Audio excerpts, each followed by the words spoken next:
welcome back. I'm Tedward and welcome back to the Mercedes-Benz SL65 AMG Black Series. But now this has the Renntech R3 performance package, meaning it has 810 horsepower and 1,000 pound-feet of torque. Because of course the over 600 horsepower and 700 pound-feet of torque that it came out of the factory with wasn't enough. So we've got a V12 with twin turbos, and to put all of this power down just to the rear wheels, we're now sitting on these monster HRE 935s with carbon barrels. This is all custom stuff. And if you thought Porsches and Vipers had wide rear rubber, this has 355 sections. They're 21-inch wheels, and it'll lay 11s at about 80 miles an hour. We're gonna find out what it's like to drive. In the rear end, they've upgraded the differential. Now it locks pretty aggressively, so I have a feeling it's gonna get squirrely. I spend a lot of my time staying healthy. I eat right, I go to the gym, I run, I don't smoke. And yet I'm gonna go drive this car and it's probably gonna kill me, meaning I could have partaken in all kinds of fun vices my whole life and it wouldn't have mattered, because this is likely the most unhealthy thing I could do. And when Team Champagne Ninjas told me that he wanted to tune this, I thought, well, that's insane. It's already too much. Now it's extra too much.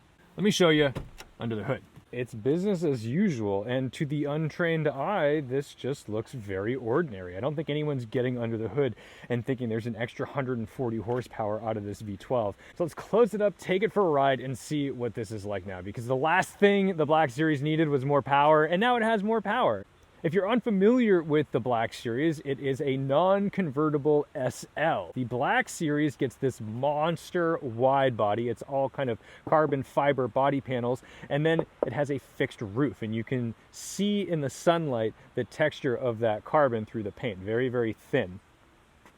You also get these wild quarter panels with all kinds of things to reduce pressure and make the car faster. Now, in my opinion, driving this car, it always feels slightly unfinished. It's very stiff, and you can tell that the car was kind of a fun skunkworks type project at AMG. This is outrageous. There's low numbers of these and they're ridiculously fast, but I do think that the standard cars are easier to drive. But that's all part of the charm. You can start the car two ways. You can put the key in the ignition, or you can just have the fob in your pocket and use this button.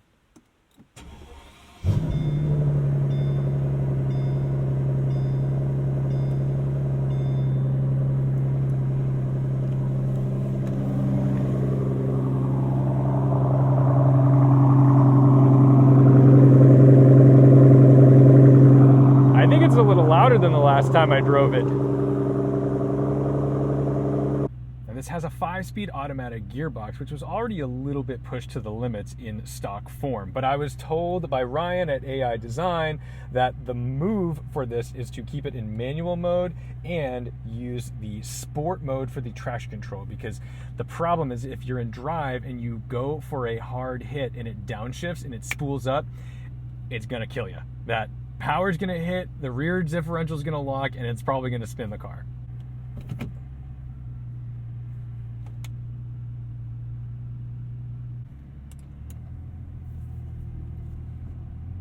Turning radius is abysmal. These seats are so comfortable.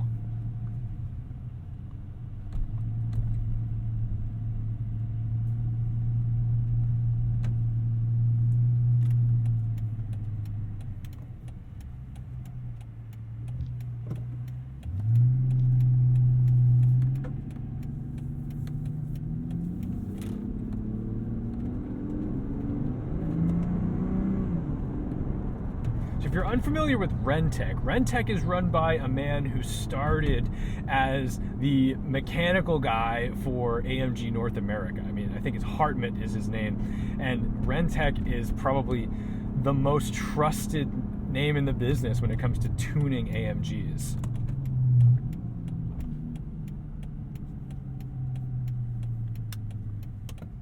I'm going to start in second gear and roll into it.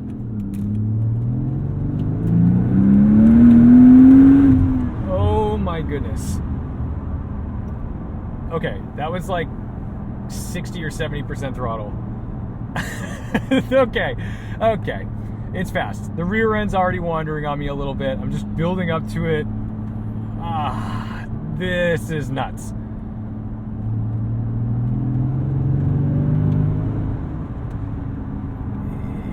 It just requires no effort from the driver to become a complete lunatic. Holy cow. I gotta say, I don't really feel comfortable giving it throttle in a corner. I don't know if this is really a corner car anymore, if this is now just like one of those twin turbo Vipers that you gotta be really cautious with.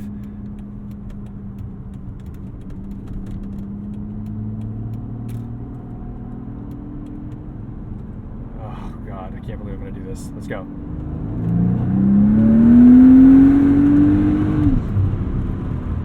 I mean, you just look in the rearview mirror because you're like, I definitely just laid a patch. All right, I rolled into it a little bit, but third gear. That's wide open. You have to be so thoughtful. This is gonna pull to 200 miles an hour. Oh my goodness. Okay. Okay. It's fast. It's like way too fast. Nobody needs this. This is absurd. This is the coolest. I love it. Let's give one more little squeeze in a second.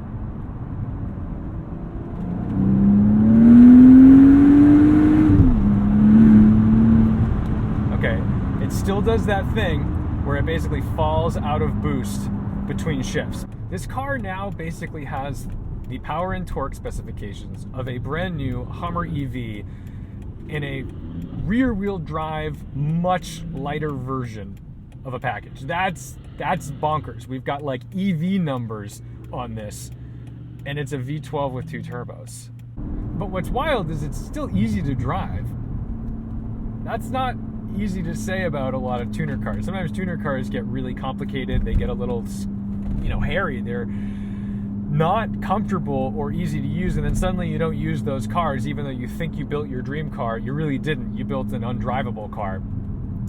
Out here on like a normal road, sure, it could go, but I can still just kind of softly apply throttle, and it has the same level of ease and comfort that it did when it was just a standard Black Series. Just a standard Black Series.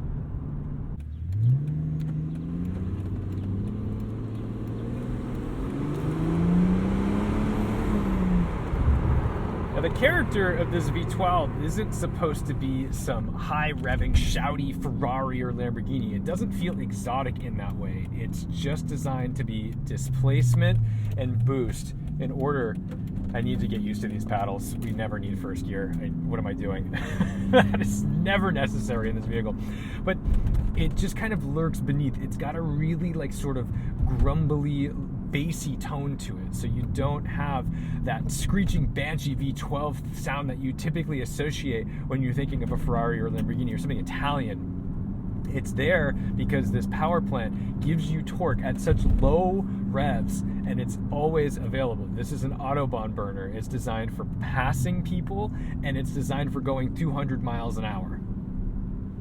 So Renntech or not, if you're shopping for a Black Series to be your track toy, probably not it. But if you are shopping for a car to go alarming rates of speed and have an old school feel, this is it.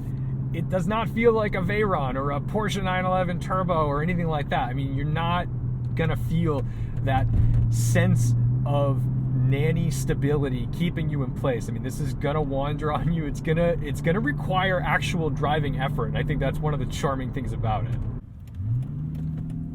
Back to first, okay.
boosts it up, makes it faster, makes it more, locks that diff, gives it more airflow, but it doesn't make it feel like anything other than a Mercedes-Benz with a special AMG badge on it. That is a really difficult task to manage. So credit where credit's due for Renntech, because it feels like a factory car.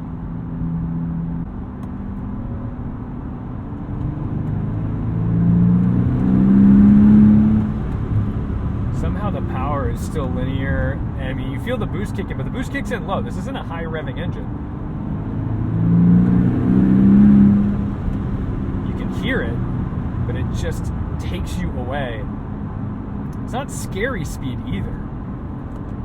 It just pushes you in the back gently, and you watch the speedo climb. There's not many places around here that you could probably utilize this to its potential. But it doesn't matter, because when you look like this, you have nothing to prove. I am curious how it behaves in a corner.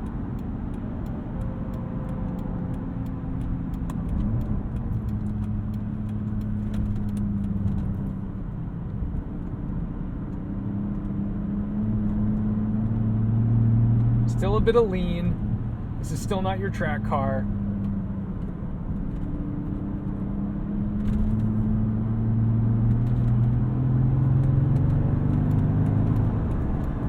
But even though it's got this ludicrous power, it's controllable in a way that I was not expecting. I thought this car was going to be a lot more suicidal. So I think that's going to do it for my first impressions on the Renntech R3 package on the SL65 Black Series. It's incredible because it's both too much and it makes so much sense. The car is honestly maybe better tuned than it was from the factory. It's just that now your right foot has more consequences, and it had a lot of consequences before. So you need to think about it.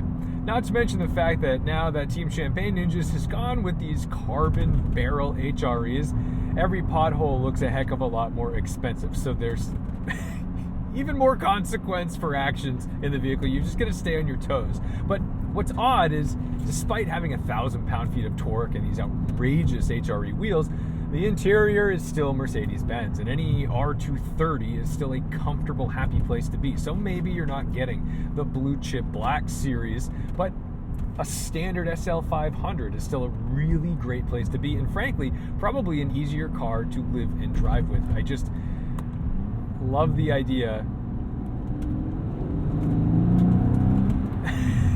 that this can pretty much lay rubber anytime you ask it to. I don't live in the German Autobahn, and even if we were out there driving at 200 miles an hour, not really sure I can show you that on the internet. I just think the capabilities of this car require a closed course and runway, but I'm sure we'll spend more time in it. I'm taking it to Cars and Coffee this weekend, and I cannot wait to get reactions to the vehicle. So thank you guys so much for watching, liking, commenting, and subscribing. Don't forget to respect the drive, and I'll see you in the next one.